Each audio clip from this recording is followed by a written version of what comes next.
हमसे आदम ने बयान किया, उनसे शौबा ने, उनसे इब्नुल अस्बहानी ने, उन्होंने अबू सालेह ज़कवान से सुना। वो हज़रत अबू सईद खुदरी रदियल्लाहु अन्हु से रिवायत करते हैं कि औरतों ने रसूलुल्लाह सल्लल्लाहु अलैहि वसल्लम से कहा कि आप सल्लल्लाहु अलैहि वसल्लम से फ़ायदा उठाने में मर्द हमसे आगे बढ़ गए हैं, इसलिए आप अपनी तरफ से हमारे वाज के लिए भी कोई दिन खास फरमा दें।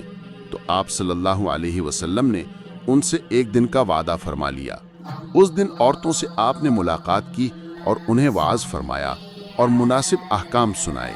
जो कुछ आप सल्लल्लाहु अलैहि वसल्लम ने उनसे फरमाया था, इसमें ये बात भी थी कि जो कोई औरत तुम में से अपने 3 लड़के आगे भेज देगी तो वो उसके लिए दोज़ख से पनाह बन जाएंगे। इस पर एक औरत ने कहा, अगर 2 बच्चे भेज दे? आप सल्लल्लाहु अलैहि वसल्लम ने फरमाया, हाँ, और 2 का भी ये हुक्म है।